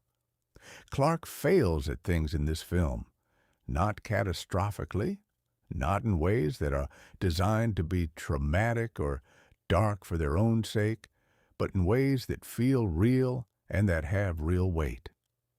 He misjudges a situation. He's in the wrong place at the right time or the right place at the wrong time, which amounts to the same thing. He makes a choice based on incomplete information and has to deal with the consequences of that choice being less than ideal. And what's really interesting about how the film handles these moments is that it doesn't treat them as opportunities for lengthy self-flagellation or dramatic crisis of faith. Clark doesn't fall apart when he gets something wrong. He takes it seriously, thinks about what he could have done differently, and adjusts. That's actually a remarkably healthy model of how a person should respond to failure, and seeing it modeled by Superman of all people has a specific kind of impact. There's something quietly radical about a superhero film that presents its protagonist responding to setbacks with something approximating emotional maturity, rather than either spiraling despair or performative resilience. Clark's reaction to things going wrong in this film is essentially, okay, that happened. What do I do now? And that sounds simple, but it's actually a really specific and deliberate creative choice that says something about what kind of hero this film wants Clark to be. Not a tragic hero undone by his limitations, not an invulnerable God unaffected by anything that happens to him. Just a person, an extraordinary person with extraordinary capabilities, but a person who is doing his genuine best and recalibrating when necessary. That's relatable in ways that matter. This also connects to something really interesting about how the film handles the relationship between Clark and the concept of perfection. Luthor's critique of Superman, one of the genuinely compelling dimensions of his antagonism as we discussed, essentially holds Clark to an impossible standard. If Superman can do everything and things are still going wrong, then either he's not trying hard enough or his presence is itself part of the problem. It's an unfalsifiable argument, which is part of what makes it so insidious as a rhetorical strategy.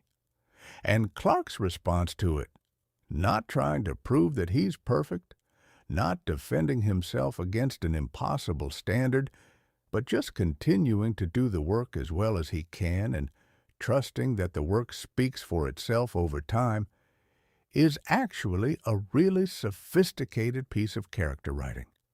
Because here's the thing about perfection that I think Superman 2025 understands really clearly. Perfection is a trap. It's a standard that can never be met, and therefore it's always available as a cudgel to use against anyone who's actually trying to do something. People who are genuinely committed to doing good work in the world are always going to fall short of perfection, because perfection doesn't exist in the real world. What exists is effort, consistency, genuine care, and the willingness to keep going when things are difficult. And those qualities, which Clark has in abundance, are not dramatic, and they don't make for easy headlines, but they're what actually produces change over time. The film understands this and honors it in ways that feel genuinely wise rather than naively optimistic. Let's talk for a minute about what's happening in the DC universe more broadly, because Superman 2025 doesn't exist in a vacuum.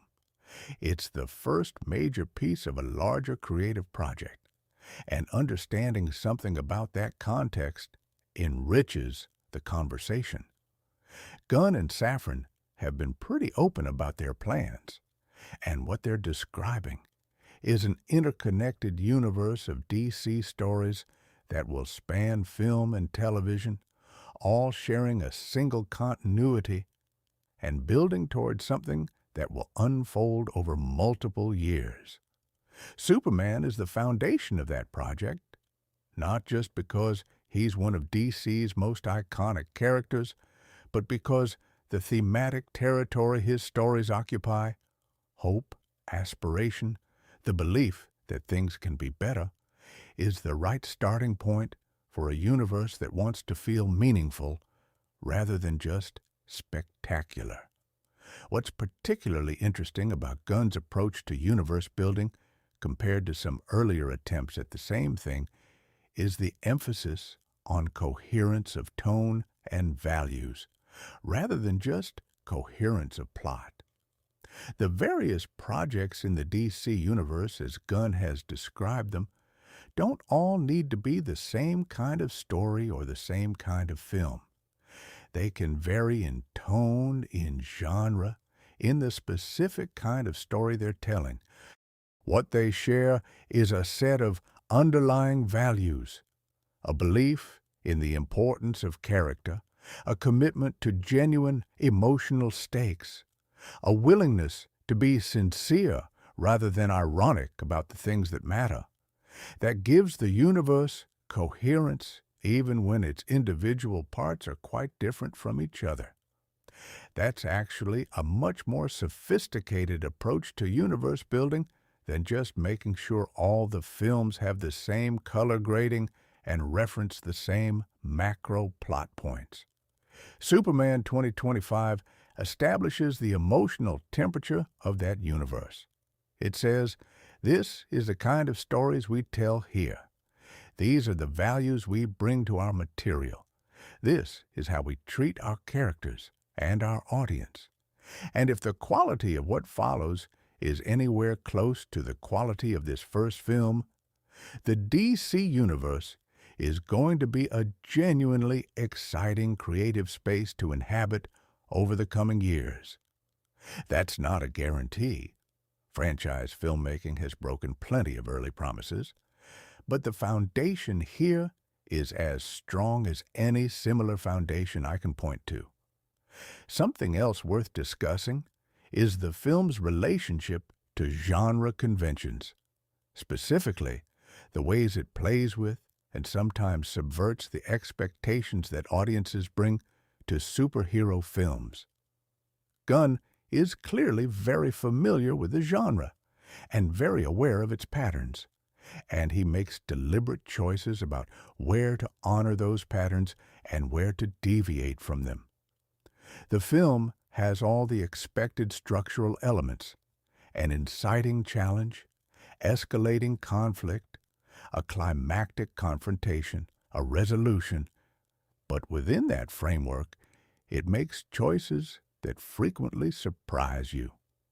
Scenes you expect to go in one direction go in another.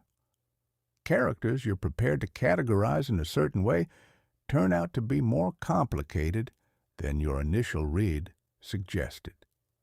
The film has a real sense of play about genre expectations that keeps you slightly off balance in a way that's genuinely enjoyable.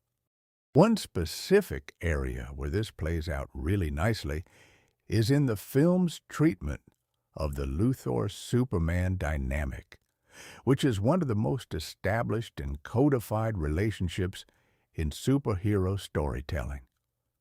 Audiences come in with strong preconceptions about how a Luthor-Superman story works, what moves each character makes, what the argument between them is about, who's right and who's wrong, and in what proportions.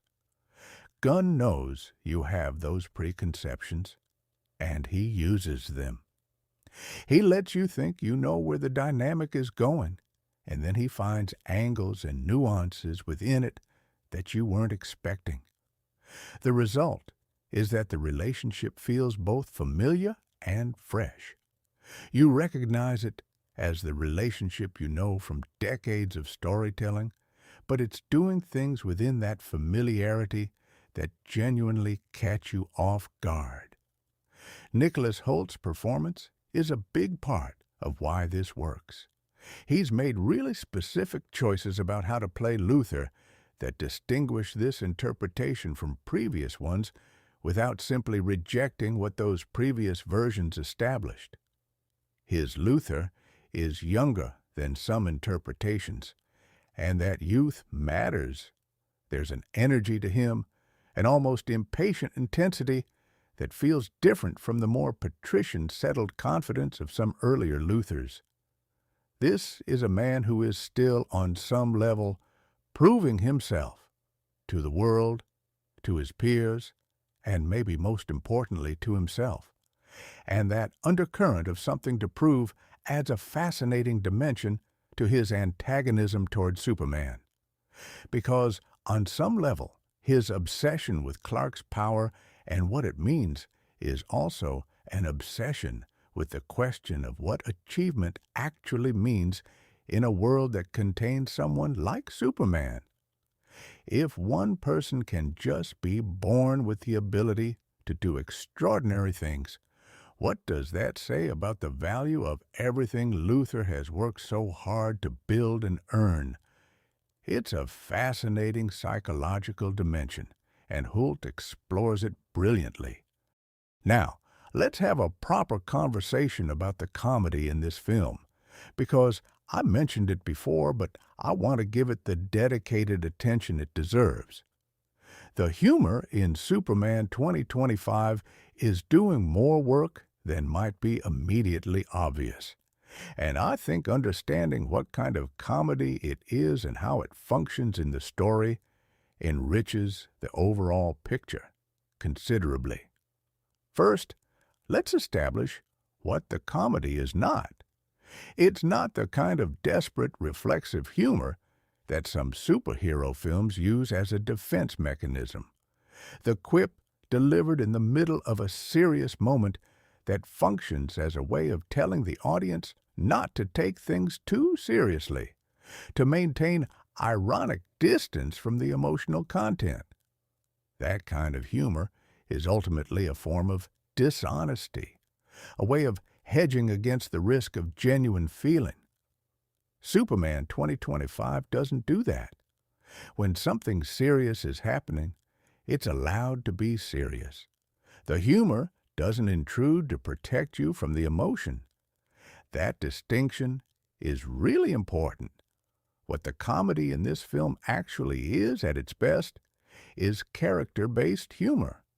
Humor that emerges from the specific personalities and relationships of the people involved rather than from jokes inserted into the script.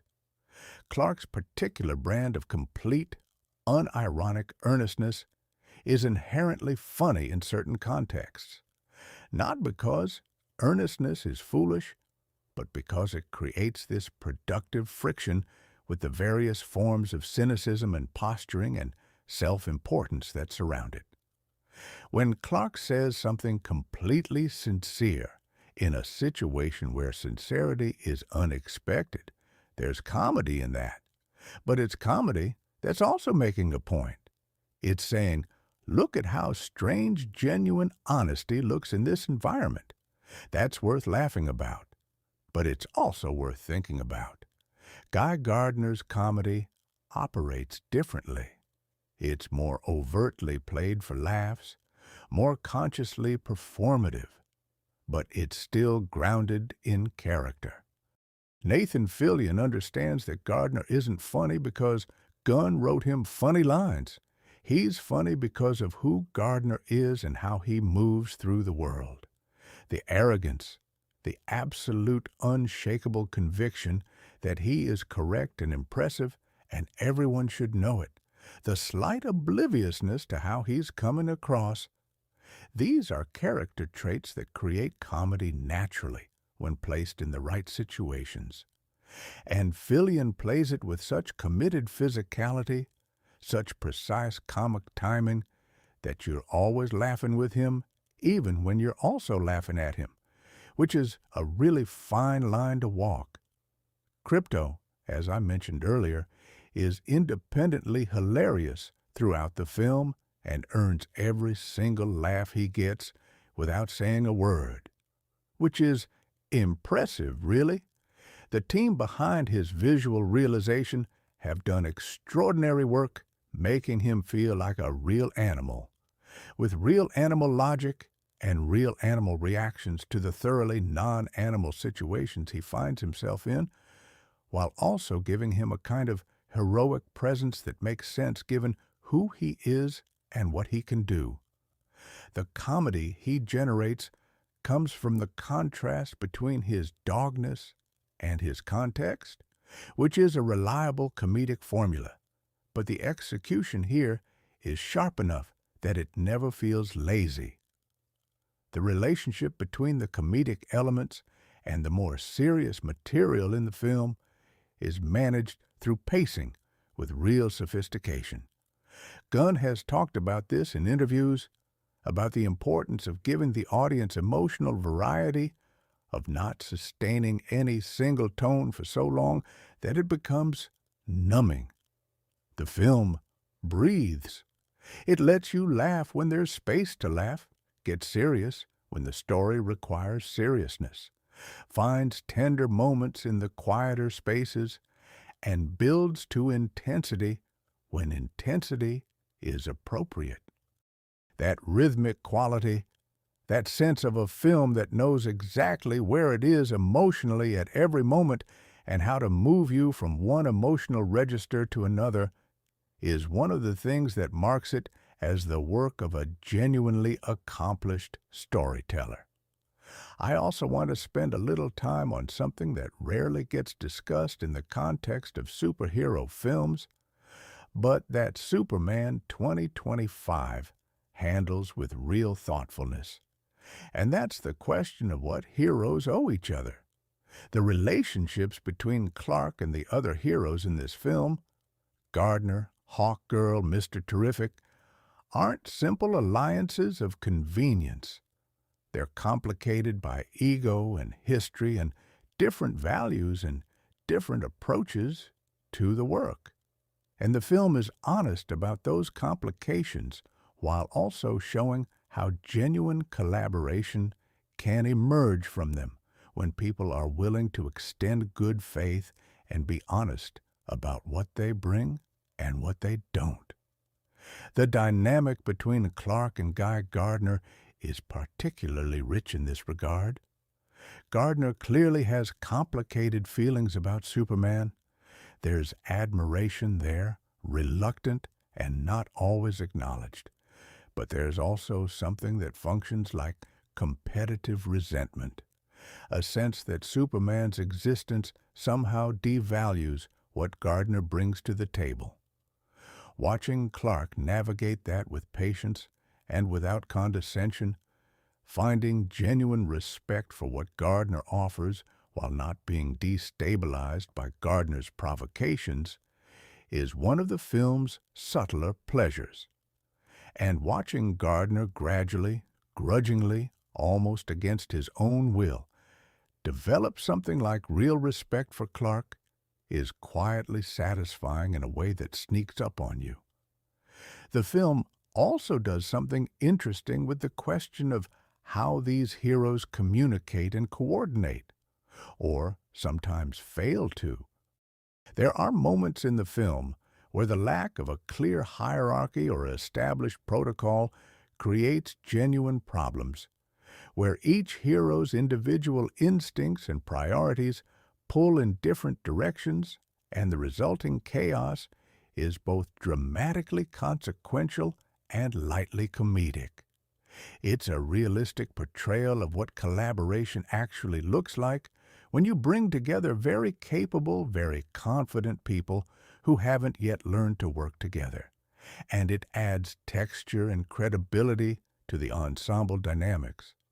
Something I find genuinely fascinating about Superman 2025 is the question it raises about what strength actually looks like. And I don't mean strength in the obvious physical sense, but strength as a quality of character. There are multiple characters in this film who are physically powerful in various ways, but the film is consistent in distinguishing between physical power and genuine strength. Luthor is in many ways the most conventionally powerful figure in the human world of the story. Wealthy, influential, capable of mobilizing enormous resources. But the film is clear that this kind of power, used the way he uses it, is ultimately a form of weakness masquerading as strength. It's power exercised in service of fear and control rather than in service of anything that actually creates value in the world. Clark's strength, by contrast, is characterized by the film as something completely different. It's the strength of consistency, of being the same person in private that you are in public. It's the strength of genuine care, of actually investing emotionally in the well-being of the people around you rather than performing concern while remaining fundamentally indifferent. It's the strength of showing up, of being present, of doing the unglamorous work that nobody is filming and nobody will write a story about. These are not the kinds of strength that look impressive in a highlight reel, but they're the kinds that actually matter over time. And the film argues for them passionately without ever becoming preachy about it, which is a really difficult needle to thread. There's a moment late in the film, and I'll stay suitably vague, don't worry, where Clark does something that requires no physical power whatsoever, something that requires him to be honest about something difficult, to be vulnerable in a way that carries real risk, to extend trust when he has no guarantee that the trust will be honored.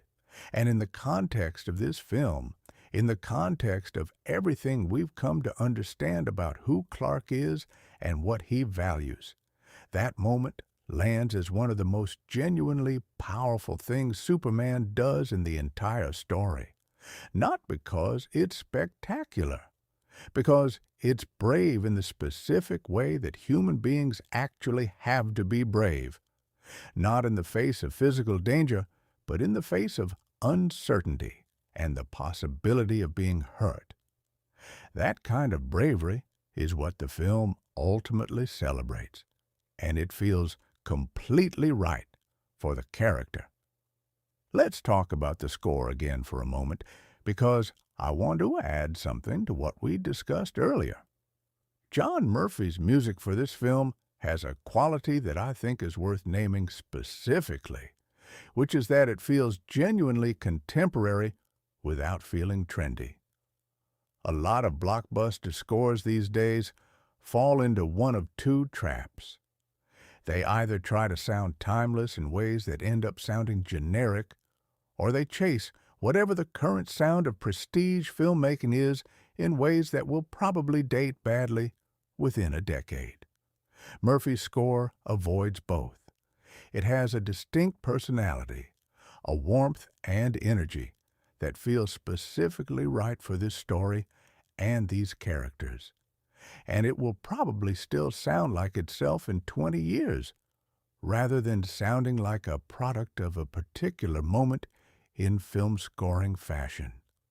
The main theme that emerges for Superman has the quality of inevitability that great themes have.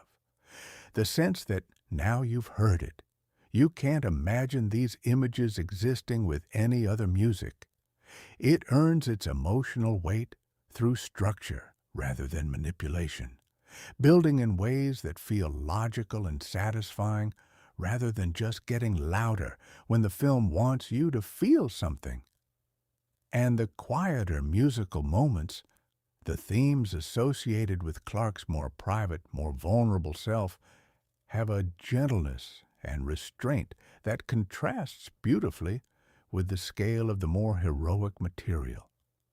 Murphy understands that the music serving a scene of Clark being a person is as important as the music serving a scene of Superman being Superman. I want to also address something that I've seen come up in some corners of the online discussion about this film, which is the question of whether it's trying to do too much. Whether the ambition of the project, the multiple characters, the thematic complexity, the world building, the comedy, the emotion, all happening simultaneously, is ultimately more than one film can successfully contain. It's a fair question, and I want to engage with it honestly rather than just dismissing it with enthusiasm. My honest answer is that Superman 2025 does occasionally feel its ambition. There are moments, mostly in the second act, where you're aware of the seams, where the transition between storylines or tonal registers is slightly abrupt, where a thread gets picked up that you'd half forgotten about and takes a moment to re-engage with. These are real observations about real limitations of the film, and I don't want to pretend otherwise. But here's the context that matters. The moments where the ambition shows are far, far outnumbered by the moments where it pays off. And a film that reaches for something genuinely large and occasionally shows the strain of the reaching is infinitely more interesting and more valuable than a film that sets its sights low enough that it never has to strain at all. The alternative to Superman 2025's ambition isn't a perfectly smooth, seamlessly paced film that does everything flawlessly. The alternative is a smaller, safer film that doesn't try to do all of this simultaneously and therefore doesn't produce any of the genuinely extraordinary moments that this film produces. When you're making something that's trying to be this many things at once, entertainment, emotional truth, thematic substance, character study, ensemble piece, universe launcher, you're going to have rough edges. The rough edges of Superman 2025 are the price of everything else it achieves, and that's a price worth paying by a considerable margin. There's also something to be said about the film's treatment of its minor characters, the people who appear briefly, but whose presence contributes to the texture of the world. The way these smaller roles are written and cast and performed tells you a lot about the care that went into the overall production. Even characters who appear in only one or two scenes feel like complete people with lives that extend beyond the frame. That quality, the sense that every person in the world of the film is a person rather than a plot device or a background element, is something that great ensemble filmmaking achieves and lesser ensemble filmmaking doesn't, and Superman 2025 achieves it consistently. Perry White, as we mentioned, is a brief but complete portrait of a certain kind of journalistic integrity, principled without being preachy about his principles, demanding without being cruel, and possessed of exactly the right kind of dry humor that comes from having seen a lot and still choosing to care. The scenes between Perry and Lois have a specific texture.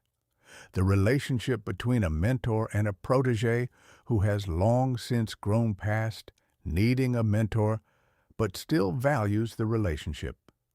That feels lived in and real. And the scenes between Perry and Clark have their own interesting quality. A boss managing an employee who is, in ways Perry almost certainly hasn't quite articulated to himself yet. Not quite what he appears to be. Langella plays all of this with effortless authority and just enough warmth to make you wish the film had more time for him.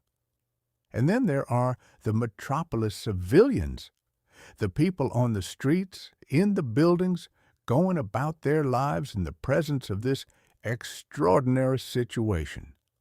Gunn has always been particularly good at humanizing background characters, at making the world feel populated by real people rather than extras, and that quality is very much present here. The film finds moments to acknowledge the perspectives of ordinary people responding to Superman's existence, with awe, with gratitude, with confusion, with political opinion. And these moments add a dimension to the story that grounds it in ways that matter. Superman's work isn't abstract. It happens in a real world with real people, and their responses to it are part of what gives it meaning.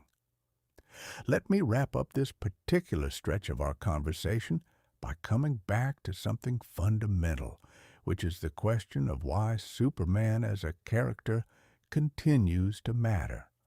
Why, nearly 90 years after his creation, there's still something worth saying with him, still emotional and thematic territory worth exploring through his specific lens. I think the honest answer is that Superman matters because the questions he embodies don't have simple answers and never will. What do we owe each other? How much of ourselves do we give in service of others? How do we maintain genuine values in a world that constantly pressures us to compromise them? How do we stay hopeful when hope is regularly challenged by evidence that suggests it might be misplaced? These aren't questions with solutions. They're questions that every generation has to answer for itself in the specific context of the specific world it's living in. And Superman, at his best, is the vehicle through which those questions get explored in a way that's both entertaining and genuinely illuminating. James Gunn's version of Superman is asking these questions for our moment, for the specific confusions and pressures and possibilities of right now. And it's asking them with real intelligence and real heart in a film that's also just a tremendous amount of fun to watch, which is perhaps the most elegant thing you can say about any piece of popular art. It's doing what it needs to do on the surface while also doing something deeper and more lasting underneath. That's the goal. That's what the best of this genre has always aspired to. And this film gets there. So that's what we've got. A Superman for this moment, made with craft and love and genuine creative ambition, performed by a cast that clearly believed in what they were making, and released into a world that, whether it knows it yet or not, could probably use a little more of what this film is offering. Go experience it. Then come back here, because I have a feeling we're going to keep finding things worth talking about in this film for a very long time. And honestly, that's exactly the kind of problem I'm happy to have.